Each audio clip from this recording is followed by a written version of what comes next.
একজন কোরআনওয়ালাকে আল্লাহ কতটুকু খোদা ভীতি বান্দা বানায় এটা নিজের চোখে দেখার জন্য হযরত ওমর ছদ্মবেশে মদিনার অলি গলি ঘুরতেছে। ছদ্মবেশ নিয়ে, অর্ধ পৃথিবীর খলিফা ছদ্মবেশে মদিনার অলি গলি ঘুরতে গিয়ে দেখতে পাই দুই পাহাড়ের মাঝখানে একটা বিস্তীর্ণ মরুভূমি। দুইটা পাহাড়, পাহাড়ের মাঝখানে একটা বিস্তীর্ণ মরুভূমি। ওই মরুভূমির মধ্যে একজন রাখাল উট আর দুম্বা চড়াই। উমর ফারুক আত্তাকুল্লাহ, আল্লাহর ভয়কে পরীক্ষা করার জন্য রাখালকে সালাম দিলেন, আসসালামু আলাইকুম রাখাল ভাই, আমার পেটে ক্ষুধা লাগছে, আমি উটের এক পেয়ালা দুধ চাই। রাখাল মুস্কি মুস্কি হাসে। ওমর ফারুক বলে, রাখাল আমার পেটে বড় ক্ষুধা লাগছে, তৃষ্ণা লাগছে, তোমার কাছে উটের এক পেয়ালা দুধ চেলাম, তোমাকে সালাম দিলাম, তুমি কোনো উত্তর না দিয়ে মুস্কি মুস্কি হাসতেছো, কারণ কি? রাখাল বলে, পথিক আমি তোমারে চিনি না জানি না, তুমি আমারে সালাম দিলি সালামের উত্তর দিব এমন মনে করো না, তুমি দুধ চাইলি আমি তোমাকে দুধ দিব এটাও তুমি মনে করতে পারো না। ওমর ফারুক বললেন, তাহলে আমাকে দুধ কখন দিবা? ওমর ফারুক বললেন, আগে তোমার পরিচয় দাও। আগে তোমার কি দাও? পরিচয় দাও। ওমর ফারুক চিন্তায় পড়ে গেলেন যে আমি অর্ধ জাহানের খলিফা, আমি ছদ্মবেশ ধারণ করছি, এখন যদি আমার আসল পরিচয় দেই তাহলে তো গুমুর ফাঁস হয়ে যায়, আত্তাকুল্লাহ তো দেখা যায় না। ওমর ফারুক চিন্তায় পড়ে গেলেন আমি কি পরিচয় দিব। এমন সময় আল্লাহর কোরআন বলে, ওমর রাখাল যখন তোমার পরিচয় চাইছে তুমি আসল পরিচয় দাও। তোমার আসল পরিচয় হলো মিল্লাতা আবিকুম ইব্রাহিম ওয়া সাম্মাকুমুল মুসলিমিন। আল্লাহর কোরআন তেলাওয়াত শুনলে ঈমান বাড়ে না কমে? তো ঈমান বাড়ার লক্ষণ কি জানেন? আল্লাহু আকবার। আপনি যদি সারা জীবন সুবহানাল্লাহ সুবহানাল্লাহ আলহামদুলিল্লাহ আলহামদুলিল্লাহ কোন, শয়তান আপনার কাছেই বসে থাকবে, শয়তান আপনার কাছেই বসে থাকবে। কিন্তু আল্লাহু আকবার যদি কোন, যত জোরে করবেন তত দূরে শয়তান পালায় যাবে। রাসূল বলতেছে শয়তান পলানোর সময় আর পিছন দিকটা বাতাস বার হবে, বাতাস। শয়তানের পিছন দিকটা বাতাস বার করা তাকবীরের নাম কি? লিল্লাহি তাকবীর। জনগণ যেন বুঝবার পারে যে ছেলেরা মাহফিল করছে, বক্তা খালি একলা একলা ওয়াজ করতেছে না, বক্তার সামনে অনেক আল্লাহর বান্দা আছে, এটা বুঝান লাগবে না? কি তাকবীর দিলে এই সাউন্ড খালি এখানে থাকে না, মাইকের মাধ্যমে অনেক দূর চলে যায়? অনেক দূর। তাকবীরের এমনি পাওয়ার আছে, তাকবীরের পাওয়ার কিন্তু এমনি আছে। এই জন্য কোরআনে আয়াত শুনলে জোরে না পারলেও আস্তে হলে আল্লাহু আকবার বলবেন, তাহলে হক আদায় হবে। আমার কথা কি বুঝতে পারলেন? ওমর ফারুক, আল্লাহর কোরআন বলতেছে, ওমর রাখাল যখন তোমার পরিচয় চাইছে আসল পরিচয় দাও। তোমার আসল পরিচয় হলো মিল্লাত আবিকুম ইব্রাহিম ওয়া সাম্মাকুমুল মুসলিমিন। তোমার জাতির পিতা ইব্রাহিম তোমার নাম রেখেছে মুসলমান। আমরা যারা এখানে বসে আছি, আমি যদি বলি আমাদের পরিচয় কি, আপনারা কি বলবেন? তালুকদার, জমিদার, মন্ডল, কি বলবেন? এরা কোরআনের মিল করে বলেন। আমি যেই বলবো আমাদের পরিচয় কি, সকলেই বলবেন মুসলমান। আমাদের পরিচয় কি? আমাদের জাতির পিতার নাম কি? যাই বলবি না, যাই বলবি না, ওই যা বিপদত পড়ি ভাই, অক বাঁচান খুবই কঠিন রে। একটা জবান খুলে বলবেন আমাদের জাতির পিতার নাম কি? আমাদের পরিচয় কি? মিল্লাতা আবিকুম।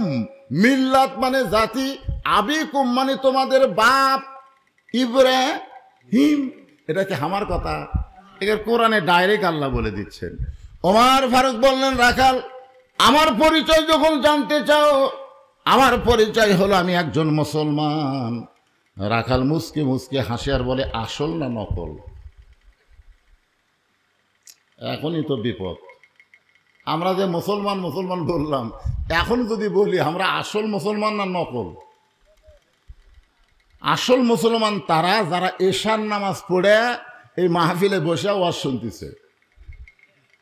আর ভেজাল মুসলমান হলো তারা যারা এখনো মাগরিব এশা পড়েনি। বিশেষ করে যেই ছেলেরা আজকের এই মাহফিল করতেছে তাদের মধ্যেও হয়তো দুই একজন মাগরিব এসা পড়েনি। আগামীকাল কবে বলবি শুধু কেন আমরা ওয়াজ করছি রে, আমাকে চিনিস? আল্লাহকে বলবি কেন সাইদি কেন ওয়াজ করিস? নামাজ যদি না পড়িস এক পয়সা ওয়াজের দাম নাই। ধরে কোন কথা ঠিক কি না?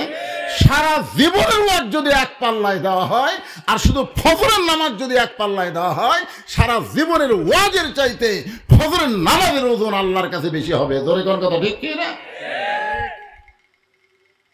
এখন কারা কারা মাগরিব এসা পড়েননি হাত তুলবার কমো না,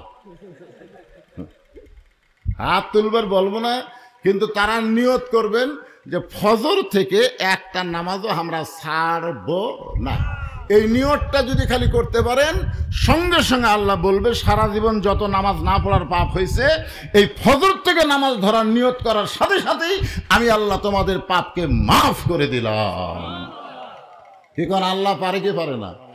আল্লাহ বলেছে লা তাকনাতু মির রাহমাতিল্লাহ ইন্নাল্লাহা ইয়াগফিরুয যুনুবা জামিয়া ইন্নাহু হুয়াল গাফুরুর রহিম। তোমরা যত বড়ই পাপী হও না কেন, যত বেশি পাপ করো না কেন, আমার দয়ার চাইতে, আমার রহমতের চাইতে তোমাদের পাপ কোনোদিন বেশি হবার পারে না। ধরে কোন কথা ঠিক কি না? এজন্য একটা গজল আছে, রহমান রহিম নামে যত গুনাহ ঝরে, বান্দার কি সাধ্য আছে তত গুনাহ করে। রাখাল বলতে যে প্রতীক, তুমি যে মুসলমান বললে তুমি কি আসল না নকল? উমর ফারুক বলে রাখাল মুসলমান তো মুসলমানই, এর মতো আসল নকল কি? রাখাল বলতেছে আসল মুসলমান যারা হবে, খুব খেয়াল করে শুনবেন, আসল মুসলমান যারা হবে তারা চাওয়ার ব্যাপারে, কিসের ব্যাপারে? চাওয়ার ব্যাপারে তারা সতর্ক থাকবে। আসল মুসলমান কোনোদিন আল্লাহ ছাড়া অন্য কারো কাছে চাবে, দরকার হলে আসল মুসলমান ফাঁসির মঞ্চে যাবে, কিন্তু রাষ্ট্রপতির কাছে কোনোদিন বাঁচার দরখাস্ত লিখবে না। ধরে কোন কথা ঠিক কি না? এরকম আসল মুসলমান বাংলাদেশে আপনারা দেখেননি? উকিল এসে বলতেছে স্যার আপনি খালি রাষ্ট্রপতির কাছে একটা দরখাস্ত লেখেন, রাষ্ট্রপতি যদি আপনাকে মাফ করে তাহলে আপনার ফাঁসি কার্যকর হবে না। আসল মুসলমান মুচকি মুচকি হাসতেছে। উকিল বলে হাসেন কেন? বলে হাসার কারণ হলো তোমার কথা শুনে, তুমি যে আমাকে বলতেছো রাষ্ট্রপতির কাছে দরখাস্ত লিখলে রাষ্ট্রপতি আমাকে মাফ করবে। আরে আমি আমার জীবনে বাংলাদেশে 3টা রাষ্ট্রপতি ক্ষমতার থাকা অবস্থায় মরা দেখছি। ক্ষমতার থাকতেই মরিছে বঙ্গবন্ধু শেখ মুজিবুর রহমান, জিয়াউর রহমান আর জিল্লুর রহমান। যারা ক্ষমতার থাকতে নিজেই মরে যায় তাদের কাছে কোনো ইমানদার প্রাণ ভিক্ষা চায় না। জোরে কোন কথা ঠিক কি না? প্রাণ ভিক্ষা চাবে কার কাছে? আরো জোরে বলেন কার কাছে? আল্লাহ ছাড়া অন্য কারো কাছে চাওয়া যাবে না। প্রতি রাকাতে সূরা ফাতিহার মধ্যে আমরা স্বীকার করতেছি ইয়া কানা আবুদু ও ইয়া কানাস্তাইন। আমরা ইবাদত করি কার? তাহলে সাহায্য চাবো কার কাছে? রাখাল বলে পথিক তুমি যদি আসল মুসলমান হও তাহলে তুমি দুধ চাইছো কার কাছে?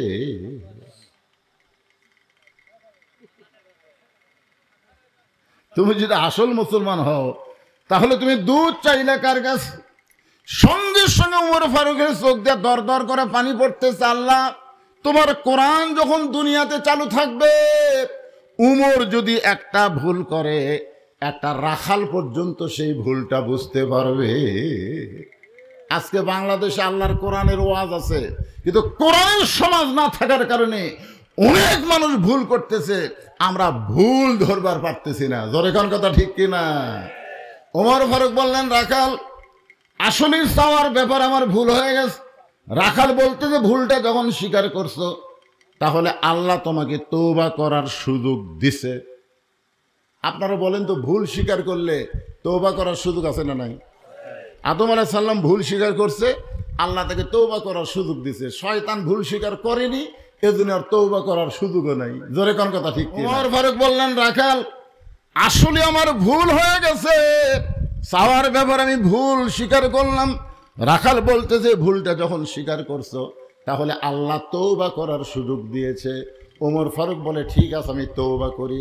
রাখাল বলে তুমি মূর্খ মানুষ, তুমি তওবা কেমনি করবা? ওমর ফারুক বলে আমি মূর্খ এই কথা তোমাকে কে বলো? রাখাল বলতেছে চাওয়ার ব্যাপারে যে সতর্ক হয় না সে যত বড়ই শিক্ষিত হোক সে 1 নম্বর মূর্খ। যত বড়ই শিক্ষিত আপনি হন, আপনি যদি কোনো সময় বলেন আমার দয়াল বাবার দরবারেতে কেউ ফিরে না খালি হাতে, আপনারা বলেন তো শিক্ষিত না মূর্খ? ওই যদি বলতো আমার দয়ার আল্লাহর দরবারেতে কেউ ফিরে না খালি হাতে, আল্লাহ আল্লাহ আল্লাহ, তাহলে বুঝবেন ওই শিক্ষিত। শিক্ষিত লোক কোনোদিন বাবার দরবারে হাত পাতাবে না, আল্লাহর দরবারে হাত পাতাবে। জোরে কোন কথা, ঠিক কথা কন না কেন ভাইরে, কথা কন না কেন? ওমর ফারুক চোখের পানি নিয়ে বললেন রাখাল ভাই তাহলে আমাকে তওবা পড়াও। এবার রাখাল হযরত ওমরকে তওবা পড়াচ্ছেন যারা মাগরিব এশার নামাজ পড়েননি। মনে করেন ফজর আগে যদি আপনাদের মৃত্যু হয়ে যায়, এই তওবা করলে মরলেও আপনারা জান্নাতে যাবেন। আর যারা এশার নামাজ পড়েছেন মনে করেন না আমি কি হনু রে, যেভাবে এশার নামাজ পড়া দরকার সেভাবে আমরা পড়বার পারিনি। জোরে কোন কথা, ঠিক কিনা?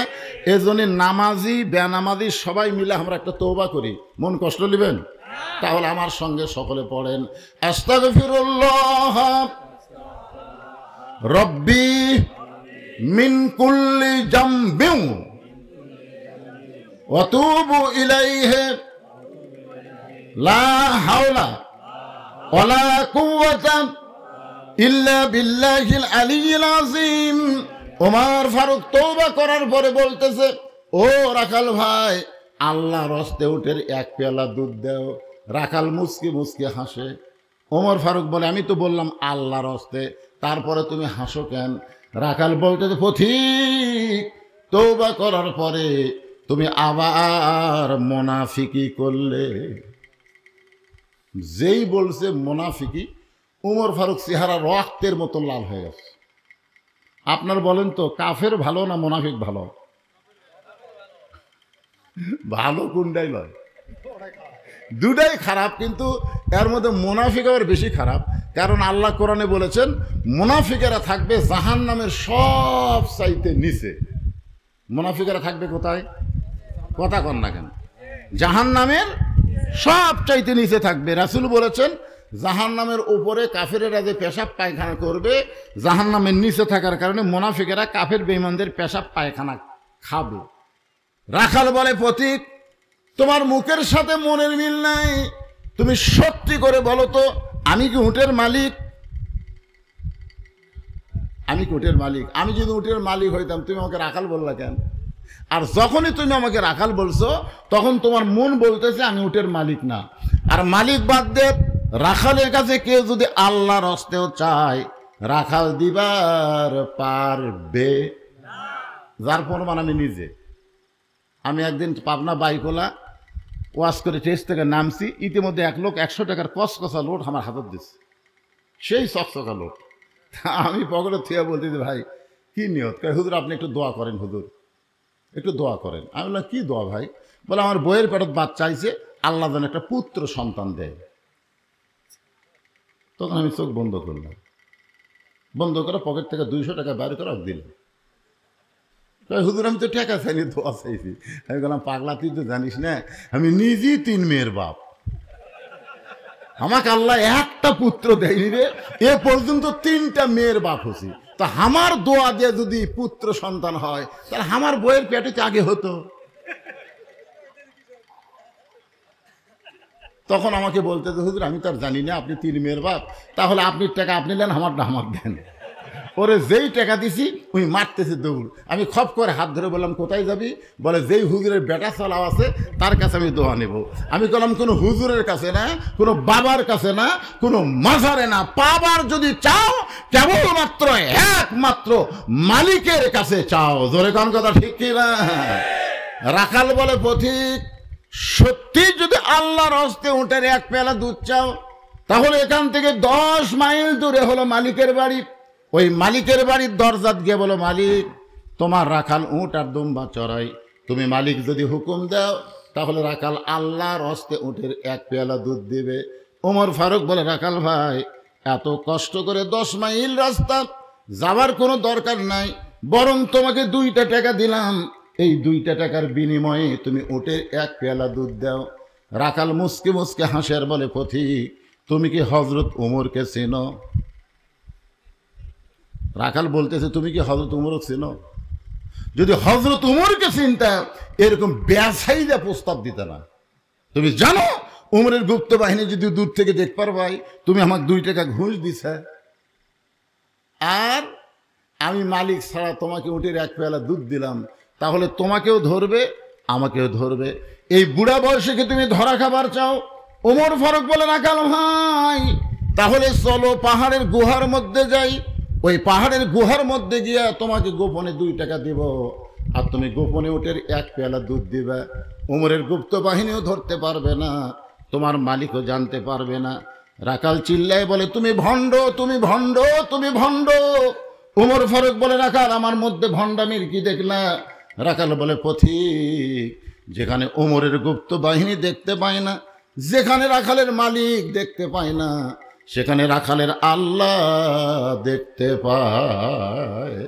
আত্তাকুল্লাহ হাক্কা তুকাতিহি, কেউ যখন দেখে না দেখে কে? এই একটা বিশ্বাস যদি মুমিনের কলিজায় থাকে, সে মুত্তাকি বান্দা হওয়ার পারবে। যেই বলতেছে কেউ যখন না দেখে তখন রাখালের আল্লাহ দেখতে পায়, ওমর ফারুক মারছে দৌড়, এক দৌড়ে পাহাড়ের পাদদেশে গিয়া 2 রাকাত নামাজ পড়ে আল্লাহর কাছে বলতেছে, আল্লাহ, তোমার কোরআন এত সুন্দর, তোমার কোরআন এত সুন্দর, তোমার কোরআন যখন দুনিয়াতে চালু থাকবে তখন প্রত্যেকটা মুসলমান বিশ্বাস করবে কেউ না দেখলেও আল্লাহ দেখতেছে। জোরে কোন কথা ঠিক কিনা? কেউ না দেখলেও কে দেখতেছে? ওমর ফারুক আল্লাহর কাছে আনন্দ নিয়ে কাঁদতেছে, আল্লাহ, আমি রাখালের মধ্যে এতক্ষণ যা দেখলাম, এতক্ষণ রাখালের সঙ্গে যা আমার হলো, রাখাল আসলে আত্তাকুল্লাহ হাক্কা তুকাতিহি, প্রকৃত কোরআনওয়ালা একজন মানুষ। আল্লাহ, আমি রাখালকে দেখিনি, আল্লাহ, এতক্ষণ রাখালের মধ্যে তোমার কোরআন শরীফ দেখতে পাইছি। এই কথা বলে কে কাঁদতেছে? ওমর। পিছনে রাখাল এসে বলতেছে, যতই কান্দো, তুমি যতই কান্দো, উটের দুধ দেওয়া যাবে না। ওমর ফারুক বলে, রাখাল ভাই, উটের দুধের কোনো দরকার আমার নাই, আমি শুধু তোমাকে জানতে চাই, তুমি না দেখা আল্লাহকে কলিজার মধ্যে জায়গা দিয়ে আত্তাকুল্লাহ ডিগ্রি অর্জন করে আল্লাহর কোরআন অনুযায়ী চলতেছো, এর বিনিময়ে তোমার চাহিদা কি? আপনারা বলেন, আল্লামা সাইদি হুজুর 50 বছর কোরআনের তাফসির করছে, কথা কর না করেনি? 13 বছর অপরাধে জেলখানাত না বিনা অপরাধে? যারা বলবেন না তাদের মনে হয় সন্দেহ আছে। কেরে সাইদি হুজুর যত কথা কইছে প্রত্যেকটা কথা 100 হয়নি, হ্যাঁ? তারপরে আপনাদের সন্দেহ হচ্ছে? বিনা দোষে তাকে 13 বছর জেলখানায় বন্দি করে রাখছে। জেলখানার ভিতরে তার চেহারা যখন টসটসে হয়ে গেল, তখন তাকে আবার হাসপাতালের চিকিৎসার নাম করে হাসপাতালে গিয়ে তাকে হত্যা করা হলো। জোরে কোন কথা ঠিক কথা বলেন? আপনারা বলেন তো, সাইদি হুজুরের চাহিদা কি? ওমর ফারুক বললেন, রাখাল, এই না দেখে আল্লাহকে কলিজার মধ্যে জায়গা দিয়ে আল্লাহর কোরআন অনুযায়ী চলতেছো, এর বিনিময়ে তোমার চাহিদা কি? কারণ তোমার তো ভালো কোনো বাড়ি নাই, ভালো কোনো চাকরি নাই, ভালো কোনো খাবার নাই, এই রোদে পড়ে পড়ে তুমি উটদুম্বা চড়াও, এর বিনিময়ে তুমি আল্লাহর কোরআন মানতেছো, এর বিনিময় হিসাবে তোমার চাহিদা কি? রাখাল ছোট্ট বাচ্চার মতন কান্দার বলে, পথিক, আমার চাহিদার কথা যখন শুনতে চাও তাহলে শোনো। আমার চাহিদা হলো, আমার সঙ্গে সকলে পড়েন, রব্বানা, পড়েন, রব্বানা আতিনা ফিদ দুনিয়া হাসানাতাও ওয়া ফিল আখিরাতি হাসানা ওয়া কিনা আযাবান্নার। ওমর ফারুক বলে, পাগলা, আমি তোমার কাছে তোমার চাহিদার কথা শুনতে চাইলাম, আর তুমি আল্লাহর কোরআনের আয়াত শোনায় দিলে। রাখাল বলে, তুমি আসলেই মূর্খ। আরে পাগল, এই আয়াত দিয়ে আমি কি বুঝালাম তুমি জানো? ওমর ফারুক চমকে উঠছে, শব্দ বেশ বুঝবার পারছে এটা উমর। তাই তুমি জানো এই আয়াত দিয়ে আমি দুটা চাহিদা, আতিনা ফিদ দুনিয়া হাসানা, দুনিয়ার সৌন্দর্য হলো মহামানব হজরত উমরকে আমি এক নজর দেখতে চাই। যে উমর আল্লাহর কোরআন দিয়ে রাষ্ট্র চালানোর কারণে আমার মতন রাখাল আত্মাকুল্লা ডিগ্রি অর্জন করতে পেরেছে, সেই উমরকে যদি খালি একটা নজর দেখতে পাইতাম এই দুনিয়ার চাহিদা আল্লাহ আমার পূরণ করত। আর আমার 2 নম্বর চাহিদা হলো আমি রাখাল যখন মরে যাব অদম রাখালকে আল্লাহ যেন জান্নাত দেয়। তাহলে চাহিদা কয়টা? অফিল আখেরাতে হাসানা মানে কি? আখেরাতের সৌন্দর্য হলো আল্লাহ যেন রাখালকে জান্নাত দেয়। ওমর ফারুক দৌড়ে গিয়ে রাখালের হাতটা এরকম আমার দিকে তাকান, খফ করে ধরেই 3 বার চুমা খাচ্ছে। রাখালকে পাগলা নাকি, আমার ঘামা হাতে চুমা খেলে? ওমর ফারুক বলে, রাখাল ভাই, আল্লাহ তোমার 2 নম্বর চাহিদা পুরা করছে, মরার সঙ্গে সঙ্গেই আল্লাহ তোমাকে জান্নাত দিয়ে দিবে। আচ্ছা আপনারা বলেন তো, রাখাল যে কোরআন অনুযায়ী চলতেছে মরার পরে ফুটে যাবে? আয়াতটাকে শোনেন, আপনাদের বিশ্বাস হচ্ছে না।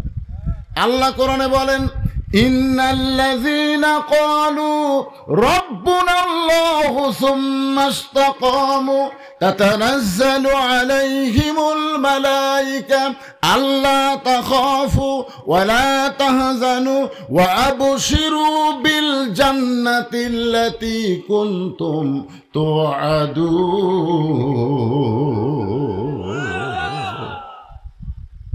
ওমর ফারুক বলতেছেন, রাখাল তোমার 2 নম্বর চাহিদা আল্লাহ পুরা করবে না, পুরা করছে, মরার সাথে সাথেই আল্লাহ তোমাকে জান্নাত দিয়ে দিবে। আপনারা সুবহানাল্লাহ কন, কিন্তু রাখাল কয় না। ওমর ফারুক বলে, রাখাল মরার সাথে সাথে আল্লাহ তোমাকে জান্নাত দিবে, সুবহানাল্লাহ কও। রাখাল কয় না। ওমর ফারুক বলে, রাখাল মরার সাথে সাথে আল্লাহ তোমাকে জান্নাত দিবে, তুমি সুবহানাল্লাহ কও না কেন? রাখাল বলে, প্রতীক মরার পরে আল্লাহ আমাকে জান্নাত দিবে, এই বাকি কথা ভালোই বলতিস, কিন্তু হযরত উমরকে আমি এক নজর দেখতে পাবো, এই নগদ কথা বলতে তোমার কোন জাকাত বাজে? একটা হলো নগদ, একটা কি নগদ, বোঝেন না? হযরত উমরকে দেখা এটা কি, আর মরার পরে জান্নাত এটা কি? তো মরার পরে জান্নাত পাবে, বাকি কথা ভালোই বলতেছো, কিন্তু হযরত উমরকে এক নজর দেখতে পাবো, এই নগদ কথা বলতে কোন জায়গায় বাজে? ওমর ফারুকের চোখ দিয়ে দর দর করে পানি পড়তেছে। আমি যে ওমর, এটা রাখালকে কেমনে বলবো? যে রাখাল আমাকে তওবা পড়াছে, যেই রাখাল আমাকে মুনাফিক কইছে, যে রাখাল আমাকে ভণ্ড কইছে, এখন যদি বলি আমি ওমর, বলাও সারা, রাখাল হার্ট ফেল করে মরাও সারা। ওমর ফারুক রাস্তাতে গেলে শয়তান কয়দিন যায় না? এই সবাই জোরে এখন কয়দিন যায় না? আর সেই উমর কি পড়াছে? তওবা পড়াছে, মুনাফিক কছে, ভণ্ড কছে। এখন যদি বলে ভাই তুমি যে উমরক দেখবার চাও না, আমি সেই উমর, এই বলাও সারা রাখা, এর নাম হলো হার্ট ফেল। ওমর ফারুক চিন্তায় পড়ে গেলেন, আমি যে উমর এইটা রাখালকে কেমনে বলি? এমন সময় আল্লাহর কোরআন বলতেছে, উদু ইলা সাবিলি রাব্বিকা বিল হিকমাহ। ওমর ফারুক বলে, রাখাল সত্যি যদি উমরকে তুমি দেখতে চাও তাহলে ফজরের নামাজ তোমাকে সামনে কাতারে আদায় করা লাগবে। ফজর যদি সামনে কাতারে আদায় করো, মেহরাবের মধ্যে যেই মানুষটা দেখবা ইমামতি করতেছে, ওই মানুষটি হলেন হযরত উমর। এখন আপনারা বলেন তো, কোন দল ক্ষমতাত গেলে ইমামতি করবার পারবে? ও কোথায় শরম লাগিচ্ছে? আর জামাতের নাম ধরার দরকার নাই। আলেম ওলামার দল যদি ক্ষমতায় যায়, আল্লাহ ওয়ালার দল যদি ক্ষমতায় যায়, তাহলে তারাই শুধু ইমামতি করতে পারবে। জোরে কথা কন না কেন রে ভাই, কথা কন না কেন? নেতাক যদি দেখবার চাও, মসজিদত যাও, মেহরাবের মধ্যে কে নামাজ পড়াচ্ছে আগে সেটা দেখো। মিয়া, আমার গ্রামের মসজিদে 3 জন মুসল্লি, আওয়ামী লীগ, বিএনপি, জামাত। হুজুরের মা অসুস্থ, হুজুর হাসপাতালে চলে গেছে, মাও খুলে। এখন হুজুর মসজিদে আসেনি, এখন এরা 3 জন খালি বারবার ঘড়ি দেখতেছে। আমি ঢুকবার চাই দেখতেছি আর 1 মিনিট আছে, আমি ঢুকলি এরা 3 জন জোর করে আমার সামনে দিবে, দরকার নাই, দেখি আজকে কি হয়। আমি জানলাতে দেখে আস্তে করে ব্যাগ দিয়ে এই দরজার ফাঁকে থাকলাম। যেই 1 মিনিট পার হয়ে গেল তখন আওয়ামী লীগ বলতেছে, কে রে আজকে মনে হয় হুজুর আসবি না, তাহলে আমরা 3 জন জামাত করি। জামাত বলতেছে, ভাই আপনার দল ক্ষমতা আছে, তাহলে আপনি সামনে যান। আওয়ামী লীগ দিবে উল্টা বলতেছে, পাগলা আমি মাঝে মধ্যে ঢুকি রে, কিন্তু ওই জায়গাতে আমি জীবনেও যাইনি। তো বলতেছে বিএনপি ভাই তাহলে আপনি যান। বলে পাগলা হয়েছে, সে আকামত দিচ্ছি, যা তুই যা। আমি আওয়ামী লীগ, আমি জামাত করি। এই কিসের জামাত রে? মসজিদের মধ্যে আওয়ামী লীগ বিএনপি জামাত 3 জন ভাই ভাই আমার এক কাতারে নামাজ পড়তে চাই, জোরে কোন সুবহানাল্লাহ। তার মানে মসজিদ কার ঘর? আরো জোরে বলেন। আল্লাহর ঘরের মধ্যে যেমন দলাদলি চলে না, সমস্ত মুসলমান কাতারবদ্ধ হয়ে নামাজ পড়ে। যেদিন বাংলাদেশ আল্লাহকে দিবার পারবেন, সেদিন বাংলাদেশের মধ্যেও দলাদলি থাকবে না, সব মুসলমান এক দল হয়ে যাবে, ধরে কোন ঠিক কিনা? রাখালকে উমর বলতেছে, যদি সত্যি দেখ পারছাও, ফজরের নামাজ কোন জায়গা? সামনে কাতারে, সামনে কাতারে। মসজিদে পড়লে হবে তাই? সামনে কাতারে নামাজ আদায় করব। মেহরাবের মধ্যে যেই লোকটা ইমামতি করতেছে সেই হলো হযরত ওমর। রাখাল বলতেছে, ভাইজান আমি হলাম বারান্দায় নামাজ পড়ি, আমি মসজিদের মধ্যে ঢোকার সাহস পাই না। ওমর ফারুক বলে, তুমি বারান্দার নামাজ পড়ো, মসজিদের মধ্যে ঢোকো না কেন? বলে, মসজিদের মধ্যে নবীর দামি দামি সাহাবী, ওই দামি দামি সাহাবীর মধ্যে আমি একটা অধম রাখাল কেমনে যাই? ওমর ফারুক বললেন, মসজিদের মধ্যে দামি আর তুমি কম দামি, এই কথা তুমি কোথায় পেলে? আত্তাকুল্লাহর ডিগ্রি হলো ইন্না আকরামাকুম ইনদাল্লাহি আতকাকুম। ওই ব্যক্তি সবচাইতে দামি হয় যার কলিজার মধ্যে আল্লাহর বেশি ভয়। কোন আলেম দামি না, কোন হাজি দামি না, একটা ভেড়ালার অন্তরে যদি আল্লাহর ভয় বেশি থাকে, সে আল্লাহর কাছে সবচাইতে দামি। জোরে কোন কথা ঠিক কিনা? আমি সিয়ারত বসে আছি, ওয়াজ করতেছি, আমি দামি না, চটত বসে যারা ওয়াজ শুনতেছেন তারাই দামি, যদি আমার চাইতে আপনাদের অন্তরে আল্লাহর ভয় বেশি থাকে। জোরে কোন কথা ঠিক কিনা? এ কথা কার? ইন্না আকরামাকুম ইনদাল্লাহি আতকাকুম। রাখাল তুমি বারান্দার নামাজ পড়ো, তুমি কম দামি, আর মসজিদের মধ্যে নবীর সাহাবীরা নামাজ পড়ে, তারা বেশি দামি। এই উল্টা কথা তোমাকে বুঝালো কে? উমরকে যদি দেখবার চাও, সামনে কাতারে নামাজ পড়া লাগবে। এখন কি কইব কও? রাখাল বলতেছে, তাহলে আজকে এশার নামাজ পড়ে আমি আর বাড়ি যাচ্ছি না। ওমর ফারুক বললেন, এশার নামাজ পড়ে বাড়িতে যাবা না কেন? বলে, এশার নামাজ পড়ে যদি বাড়িতে যাই আর সামনে কাতার যদি না পাই, এই জন্য এশার নামাজ থাকেই আমি সামনে কাতারে ধরার একটা চেষ্টায় থাকবো। ওমর ফারুক বললেন, রাখাল তোমার কাছে আমার একটা প্রশ্ন হলো, 5 ওয়াক্ত নামাজের 3 ওয়াক্ত তাড়াতাড়ি, আসর মাগরিব এশা, 1 ওয়াক্ত শেষ না হতেই আর 1 ওয়াক্ত, সেই ওয়াক্ত শেষ না হতেই আর 1 ওয়াক্ত, 3 ওয়াক্ত তাড়াতাড়ি না? আসর মাগরিব এশা তাড়াতাড়ি না, বুঝতে পারছেন না? কিন্তু 2 ওয়াক্ত লম্বা কেন? এশা থেকে ফজর আর ফজর থেকে জোহর, এই 2 ওয়াক্ত লম্বা কেন কও? রাখাল কাহে মূর্খ মানুষ করবারই। ওমর ফারুক বললেন, তাহলে শোনো, ফজর থেকে জোহর আল্লাহ লম্বা দিছে, যে এই লম্বা সময়ের মধ্যে তুমি দুনিয়ার কাজ কাম করবে, আলু টালু আবাদ করবে, ধান আবাদ করবে, ব্যবসা বাণিজ্য করবে, চাকরি বাকরি করবে, এইগুলা কাজ কাম করতে গিয়ে তোমার দেহের যে ক্ষয় হবে, দেহের একটা ক্ষয় আছে না নাই? এই দেহের যে ক্ষয় হবে, এশা থেকে ফজর আল্লাহ লম্বা সময় দিছে, ওই লম্বা সময়ের মধ্যে তুমি ঘুম পারলে ওই ক্ষয়টা আল্লাহ ঘুমের মধ্যে পুরা করে দিবে। তাহলে তুমি যদি এশার নামাজ থেকে ফজরের নামাজ ধরবার চাও আর তোমার চোখের যদি ঘুম ধরে, তখন কি করবা? রাখাল বলতে, ঘুম যদি ধরি মসজিদের মধ্যে ঘুমাইয়া যাব। যেই কসে মসজিদের মধ্যে ঘুমাবো, ওমর ফারুকের চেহারা রক্তের মতো লাল হয়ে গেছে। এই রাখালেই মসজিদের মধ্যে ঘুম পাড়ার দলিল দে। তুই যে মসজিদে ঘুম পারবো তার একটা দলিল থাকা লাগবে না? কথা কন, দলিল থাকা লাগবে না? ঘুম পাড়া তো দূরের কথা, সবাই জোহর নামাজ পড়ে বাড়িতে গেছে, এরা 3 জন 4 ফ্যান দিয়ে গল্প করতেছে। 3 জন কয় ফ্যান দিছে? 4 ফ্যান দিয়ে গল্প করতেছে। 1-8 ঘন্টা হয়, গল্প ছাড়ে না। ফেরেশতারা বলতেছে আল্লাহ, সবাই নামাজ পড়ে বাড়িতে গেল, এরা তিনজন যে গল্প করতেছে মাথার উপর ফ্যান ঘুরতেছে, এর কি রেজাল্ট কি? আল্লাহ বলতেছে এরা গল্প করার সময় যতক্ষণ মাথার উপর ফ্যান ঘুরিছে, এই ফ্যানের কারেন্টের বিল এই তিনজন আলাদাভাবে না দেওয়া পর্যন্ত এরা জান্নাতে যাবার পারবে না। কারণ মসজিদ ওর বাপের ঘর না যে ইচ্ছা মতো ফ্যান ঘুরাবি। জোরে কোন কথা ঠিক কিনা? আমরা ছোটবেলায় পিএস কাঁচা পিএস খাই মসজিদে গেছি, কোনে যে ভূতে মেরে বের করে, তোর মুখ পিএস পিএস গন্ধাই রে। আর এখন মসজিদের মধ্যে পিএস কাটা মুড়ি মাখতেছে, মানে মসজিদ তোর বাপের রান্নাঘর। কি মসজিদ তোর বাপের রান্নাঘর? মসজিদের একটা গুরুত্ব আছে না? কথা কওয়া লাগবে, গুরুত্ব আছে না নাই? রাখাল ফজরের আযানের গুরুত্ব দিও। 5 ওয়াক্ত নামাজের মধ্যে যে 5টা আযান দেওয়া হয়, সবচাইতে গুরুত্বপূর্ণ আযান হলো ফজরের আযান। সবচাইতে গুরুত্বপূর্ণ আযানের নাম কি? সবাই কোন? এই যুবকেরা, মুরব্বীরা একজনও করবেন না। এই যুবকেরা ফজরের নামাজের আযানে একই শব্দ 2 বার বেশি কয়, সেই শব্দ কি? আপনারা করছেন কে? এরা 3টা পর্যন্ত ঘুম পড়ে, 3টা পর্যন্ত আর্জেন্টিনার খেলা দেখে। এই সাদা যুবকেরা 3টা পর্যন্ত খেলা দেখে, আর ফজরের আগে যে আযান কেবল আল্লাহ কতি, ওরা ল্যাব দেয় মাথার উপর, ল্যাব মাথার উপর দেয়, পাও বের হয়, পাওটা না বুকের কাছে আনছে। আপনি বেড়া জানলা দিয়ে দেখবেন, মনে হয় ল্যাপের মধ্যে চাউলের বস্তা ঠেকা ধোসা, মাথাও নাই পাও নাই। কেরে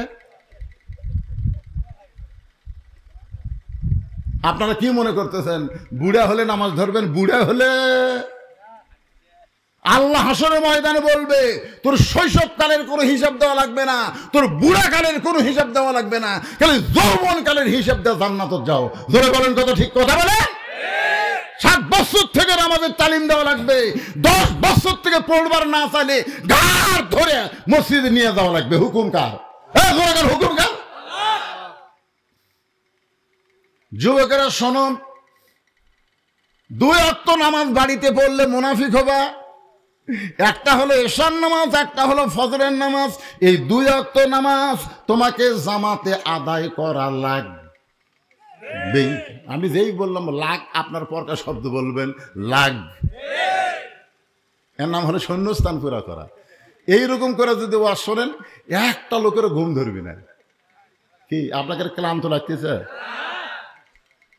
হযরত ওমর বলে রাখাল আযানের গুরুত্ব দিও। এতদিন রাখাল নামাজ পড়ছে বারান্দায়, বারান্দায় যারা নামাজ পড়ে এরা কিন্তু আযানের গুরুত্ব দেয় না, এরা আকামতের গুরুত্ব দেয়। জোরে কোন ঠিক কিনা? আপনারা বলেন তো, বারান্দাত কারা নামাজ পড়ে? সবাই লুল্লিল মুসাল্লিন, শেষে আসা আগে যাবি, শেষে আসা আগে যাবি। এরকে ধান্দাই হলো মসজিদের মধ্যে বেশি সময় দেওয়া যাবে না। এরা আগে কাতারে যাবি না তো, আগে কাতারে নামাজ পড়ে যেই পিছন দিকে তাকাছে দেখে একজন নিয়ত করছে, নিয়ত করছে রে, আরে ওই যে বাড়াবি, ওই যে ছটফট করে 2 রাকাত নামাজ পড়ে বাড়াবি। মাগরিবের ফরজ সুন্নত 2 রাকাত আছে, ওই 2 রাকাত পড়ে দেখে এরা পড়তি কান ধরে তওবা করতিস, আর জীবনের সামনে কাতারে আসবে না, আরো আজকে ভুল করছি। আল্লাহ রাসূল বলেছেন সামনে কাতারের খালি সওয়াব যদি আমি বলে দিতাম, সামনে কাতারে মুসল্লি আসার জন্য মারামারি শুরু করে দিত, এত সওয়াব আল্লাহ সামনে কাতারে দেবে। কন্যা সুবহানাল্লাহ। রাখাল এতদিন নামাজ পড়ছে বারান্দায়, কিন্তু আজকে নামাজ পড়বে সামনে কাতারে। সামনে কাতারে নামাজ পড়তে গেলে মসজিদের মধ্যে প্রবেশ করা লাগবে, আর মসজিদের মধ্যে প্রবেশ করতে গেলে একটা দোয়া লাগে। একটা কি লাগে? এ দোয়া কি আপনারা জানেন? না না, আপনাকে কভার করছি না, দেখি তো একটা, এই যে হাঁটুর মধ্যে কাল্লা দিয়েছ দেখি, ময়না কত মসজিদে ঢোকার দোয়া কি কব জানেন না? আপনি ইউটিউব চালাচ্ছেন, এতদিন হলে রাখালের ওয়াজ শুনতেছেন, তাও দোয়া জানেন না ময়না? অন্য কোনো যুবককে আর প্রশ্ন করবো না। এই যে আমার এই ভাই চশমা আলা ভাই, মন কষ্ট নিয়েন না, এটা কি সব যে আপনি পাবেন। আল্লাহুম্মা ইফতাহলি, কোন আল্লাহুম্মা ইফতাহলি আবওয়াবা রহমাতিক। আচ্ছা, এই দোয়া মুখস্থ করতে কোনো মাদ্রাসা যাওয়া লাগবে? কথা কোন মাদ্রাসা যাওয়া লাগবে?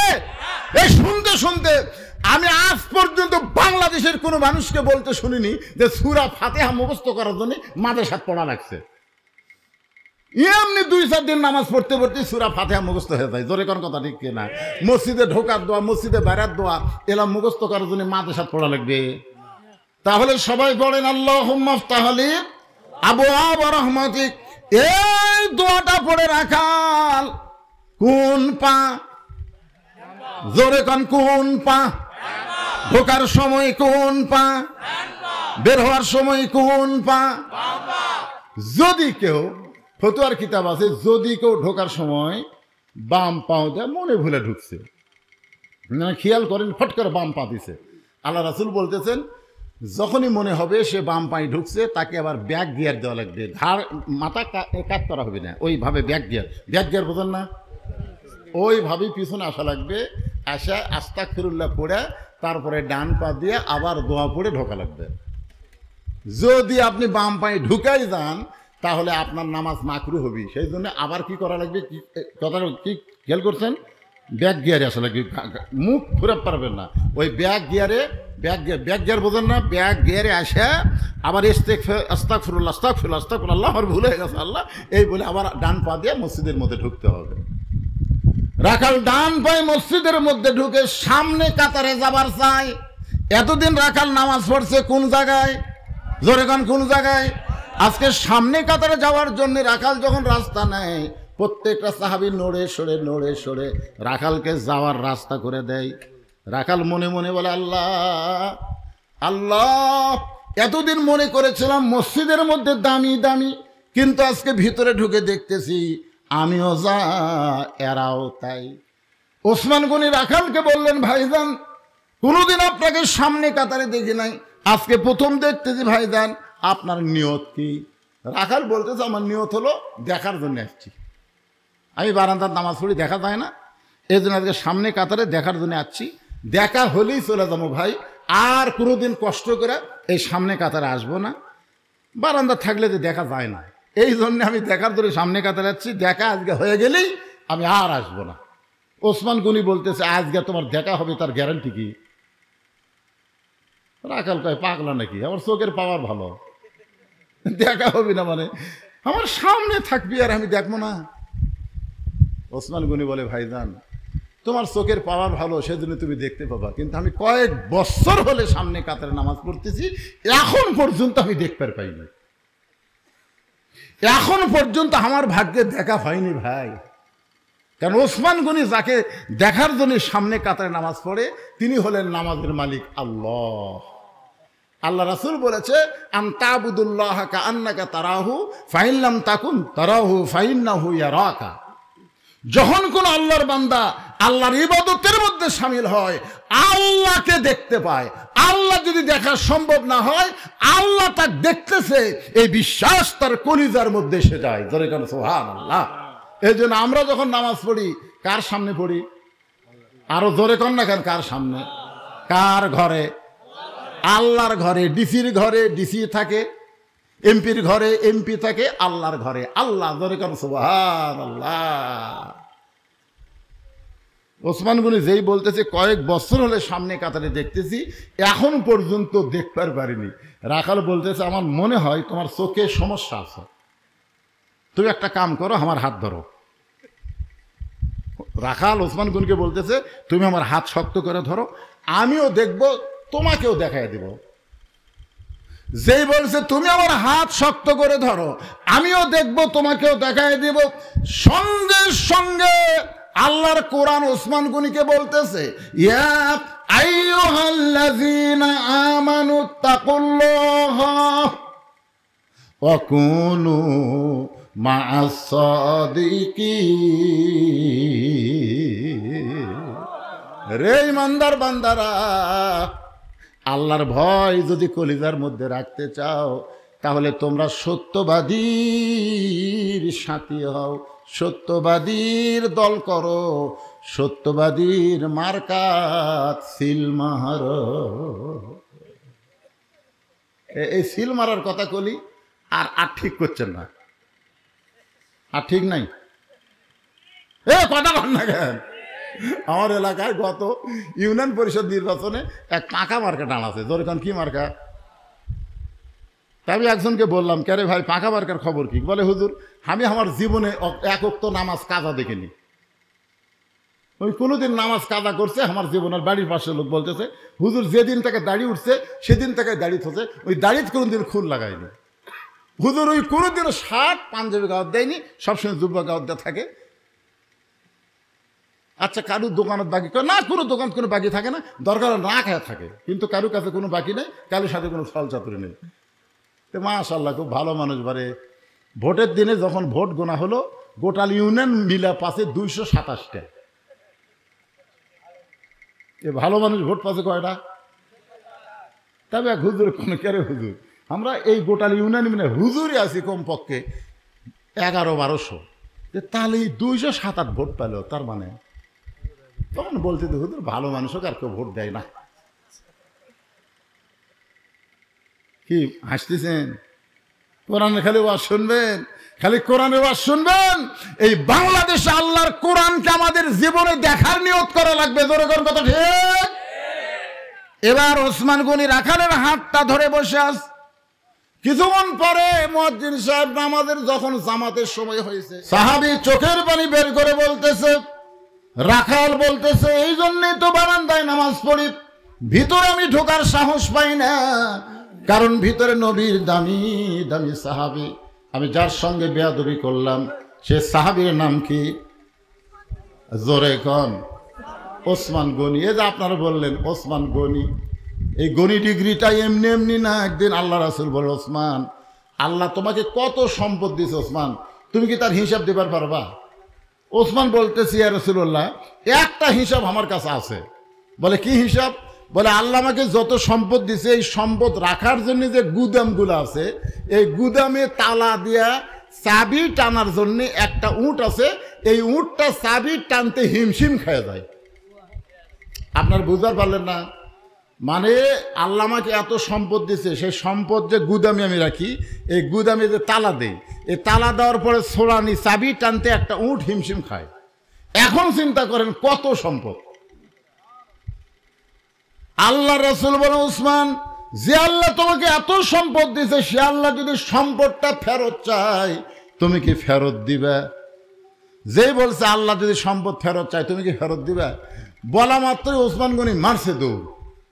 সাহাবীরা বলতেছে, হুজুর দেখলেন আপনি যেই বলছেন সম্পদ আল্লাহ ফেরত দিবে, কি করে দৌড় মারলো? আল্লাহ রাসূল বললেন, তদন্ত ছাড়া কোনো কথা বলো না। কিছুক্ষণ পরে ওসমান গনি ওই উটটাকে, যে উটটা চাবি বহন করে, ওই উটের পিঠে চাবি সহ উটটা এনে নবীর হাতে উটের রশি দিয়ে বলতেছে, শুধু গুদাম না, শুধু গুদামের খাদ্য না, শুধু গুদামের তালা না, এই তালা বহনকারী চাবি বহনকারী উটটাও আমি আল্লাহকে দিয়া দিলাম। সঙ্গে সঙ্গে রাসূল কান্দার বলে, আল্লাহ আল্লাহ, সাহিবা মাত্র উসমান তার বাহককে সব ফেরত দিছে, এখন আল্লাহ তুমি কি দিবা? আল্লাহ বলতেছে, আমার গানি ডিগ্রি আমি ওসমানকে দিয়ে দিলাম। ধরে কোন সুবহানাল্লাহ। রাখাল কান্দের বলে, আমি ভিতরের কাউরে চিনি না, কিন্তু ওই পথিক আমার সর্বনাশ করছে। আঙ্গুল দিয়ে ওমর ফারুকের দিকে তাকায় বলতেছে, ওই পথিক আমার সর্বনাশ করছে, ওই পথিক আমারে কইছে ওমরকে যদি দেখবার চাও তাহলে সামনে কাতারে নামাজ পড়া লাগবে। আমার সারা জীবনের সাধনা একটাবার শুধু হযরত ওমরকে আমি দেখতে চাই। এখন ওমরকে দেখতে এসে ওমরের মেহরাবে যদি আমি ওই পথিককে দেখতে পাই, তাহলে তোমরাই বলো আমার লোকমা দেওয়া ছাড়া তো উপায় নাই। আমি আল্লাহ আকবার লোকমা দিয়া ওই পথিককে মেহরাব থেকে সরাই দিব, ওই জায়গায় হযরত ওমরকে আমি এক নজর দেখতে চাই। হাজার হাজার সাহাবীরা কান্দে। সমস্ত সাহাবী যখন কাঁদতেছে, রাখাল চিল্লায় বলে, বারান্দায় নামাজ পড়া ভালো, এই ভিতরে কেন কান্দা কান্দি শুরু হয়ে গেল? ওসমান গনি বলে, রাখাল ভাই, ভিতরে কান্দার কারণ হলো তুমি তারে পথিক পথিক বলতেছো, তিনি হলেন হযরত উমর। গাছের গোড়া কাটলে গাছটা যেমন ঠাস করে পড়ে যায়, রাখাল তেমনি মেহরাবের মধ্যে পড়ে কাটা মুরগির মতন ছটফট করে আর বলে, ইয়া আমিরাল মুমিনিন, আমি আপনাকে তওবা পড়াইছি, আমি আপনাকে মুনাফিক কইছি, আমি আপনাকে ভণ্ড কইছি, অথচ আপনি এই অধম রাখালকে কিছুই বলেন নাই। সঙ্গে সঙ্গে ওমর ফারুক বলতেছেন, আত্তাকুল্লাহ হাক্কা তুকাতিহি ওয়ালা তামুতুন্না ইল্লা ওয়া আনতুম মুসলিমুন। রাখাল রে, তোমার এত কথা হজম করার পিছনে কারণ হলো আমি তোমার ভিতরে আল্লাহর কোরআনের আত্তাকুল্লাহ দেখেছি, আর আত্তাকুল্লাহ দেখার জন্যই আমি এত কিছু হজম করেছি। ভাইজান, তুমি আমার বুকে আসো, তোমার কপালে চুমা দিয়ে আমার জীবন আমি ধন্য করতে চাই। এখন আপনাদের কাছে আমার রেজাল্ট হলো এই হাক্কা তুকাতিহি, আত্তাকুল্লাহ হাক্কা তুকাতিহি, আর মুসলমান হয়ে যেন মরবার চাই। আল্লাহর কোরআনের বিকল্প কোনো রাস্তা, জোরে বলেন, বিকল্প কোনো রাস্তা নাই। এই জন্য আমরা বলবো, আমরা 54 বছরে সব কিছুই দেখলাম, সব দেখা আমাদের শেষ। একটু আগামীতে আমরা আল্লাহর কোরআন দিয়ে বাংলাদেশ দেখতে চাই।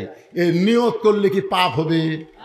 বিএনপি করেন, আওয়ামী লীগ করেন, জাতীয় পার্টি করেন, যে পার্টি করেন, মরে গেলে কিন্তু কোরআন ছাড়া কাম হবে না। ধরে কোন কথা ঠিক হবে, মরার পরে কোরআন না লিয়া যেটা অবস্থায় কোরআন লিয়া যদি আমরা চলতে পারি, আল্লাহ যেন সে তৌফিক দান করে। আজকের মাহফিলের সম্মানিত প্রধান অতিথি ভাই আমার এসেছেন। উনি আমি ওয়াজ শুরু করার পরেই সাথে সাথে উনি এসেছেন। উনি বলতেছেন আমি কিছু বলবো না। ভাই কিছু বলবেন না? কিছুই বলবে না ভাই, কিছুই বলবে না। সভাপতি সাহেব আপনি কিছু বলবেন না? সভাপতি সাহেব কিছু বলবেন? ভাই কিছুই বলবেন না। মুরব্বী আমার, মাশাআল্লাহ, দেন হাত দেন। এখন আমরা একটু দোয়া করে দিব। আল্লাহুম্মা আমিন, আল্লাহুম্মা আনতাস সালাম ওয়া মিনকাস সালাম, তাবারাকতা ইয়া যাল জালালি ওয়াল ইকরাম। সভাপতি সাহেব অসুস্থ, একটু আচ্ছা, আয় আল্লাহ তাআলা, তোমার এই গ্রামের যুবকেরা কষ্ট করে, প্রবাসীরা কষ্ট করে, মেহনত করে আজকের এই জান্নাতের বাগান লাগাইছে। আল্লাহ মেহেরবানি করে আজকের এই মাহফিল আমাদের সকলের হেদায়েতের জন্যে, নাজাতের জন্যে, জান্নাতের জন্যে কবুল করে নাও। এই মাহফিলের শুরু থেকে শেষ পর্যন্ত যত আলোচনা হয়েছে আল্লাহ, এর মধ্যে যদি কোনো ভুল হয় মাফ করে দাও। এর যা হাদিয়া মঞ্জুর করো সোনার মদিনায় নবী পাকের রওজা মুবারকে আল্লাহ কবুল করে নাও। তামাম আম্বিয়াই কেরাম, আসহাবে কেরাম, আউলিয়াই কেরাম, পীর মাশায়েখ, বুজুর্গানে কেরাম, তামাম পৃথিবীর মাটির নিচে যত মুমিন মুমিনা আছে আল্লাহ সকলের আরওয়াহ ফরেহা দিয়ে কবুল করো। আল্লাহ আমরা যারা হাত তুলেছি, আমাদের জনম দুঃখনী মা যাদের কবরে চলে গেছে, যাদের বাবা কবরে গেছে, আল্লাহ মেহেরবানি করে মা বাবা কবর জান্নাতের টুকরা বানিয়ে দাও। আয় আল্লাহ তাআলা, আমাদের দাদা দাদি, নানা আত্মীয় স্বজন, শ্বশুর শাশুড়ি যারা কবরে গেছে মাফ করে দাও। এই গ্রামের গোরস্থানে যত মুর্দা শুয়ে আছে আল্লাহ কবরকে জান্নাতের টুকরা বানিয়ে দাও। আল্লাহ আমরা সবাই ফিলিস্তিনের মুসলমানের জন্য প্রাণ খুলে একটু দোয়া করব। আল্লাহ রে, আজকে ফিলিস্তিনের গাজায়, ফিলিস্তিনে এত মানুষকে তারা হত্যা করতেছে, এত মুসলমান শিশু বাচ্চাদেরকে তারা মারতেছে। আল্লাহ গোটা বাংলাদেশ সহ পৃথিবীর সমস্ত মুসলমান এই ফিলিস্তিনের মুসলমানের পক্ষ নিয়ে আন্দোলন করতেছে। আল্লাহ মুসলমানের চোখের পানির দিকে তাকায়া, তুমি যদি তোমার কাবা ঘর ধ্বংস করতে এসেছিল আব্রাহা, আবাবিল পাখি দিয়ে তুমি যদি আব্রাহা বাদশাকে ধ্বংস করতে পারো, আল্লাহ তোমার পক্ষের আবাবিলের শক্তি দিয়া গোটা পৃথিবীর মানচিত্র থেকে ইসরায়েলকে আল্লাহ তুমি ধ্বংস করে দাও। আল্লাহ ইহুদির বাচ্চাদেরকে তুমি ধ্বংস করে দাও। আল্লাহ আল্লাহ আল্লাহ ফিলিস্তিনে যারা জীবন দিল, জীবন দিচ্ছে, আল্লাহ সব জীবন দেওয়াকে তুমি শাহাদত হিসাবে কবুল করে নাও। আল্লাহ আমার বাংলাদেশের ছাত্র জনতা জীবন দিয়ে ফ্যাসিজ মুক্ত একটা বাংলাদেশ করে দিয়েছে। আল্লাহ তাদেরকে তুমি শহীদ কবুল করো। যারা পঙ্গু অবস্থায় আছে হাসপাতালে তাদেরকে সুস্থতা দান করো। আজকের মাহফিলের সম্মানিত সভাপতি অসুস্থ অবস্থা আছে, আল্লাহ সুস্থ করে দাও। আমি নিজে অসুস্থ, আমার মতো যারা অসুস্থ হাত তুলেছে আল্লাহ সবাইকে সুস্থতার নিয়ামত দান করো। আজকের মাহফিলের সম্মানিত প্রধান অতিথি কবুল করো, বিশেষ অতিথি কবুল করো, সম্মানিত অতিথিদের কবুল করো। আমার মা বোনদেরকে আল্লাহ তুমি কবুল করো। আমার মা বোনদেরকে মা ফাতেমার চরিত্র দিও। আমার মা বোনদেরকে পর্দা নিশে আল্লাহ তুমি কবুল করো। আল্লাহ মেহেরবানি করে কে কোন নিয়তে হাত তুলেছে আল্লাহ সকলের নেক নিয়ত নেকাজকে পূরণ করে মৃত্যুর সময় জবানে জারি করে দিও লা ইলাহা ইল্লাল্লাহু মুহাম্মাদুর রাসূলুল্লাহ সাল্লাল্লাহু আলাইহি সাল্লাম। আসসালামু আলাইকুম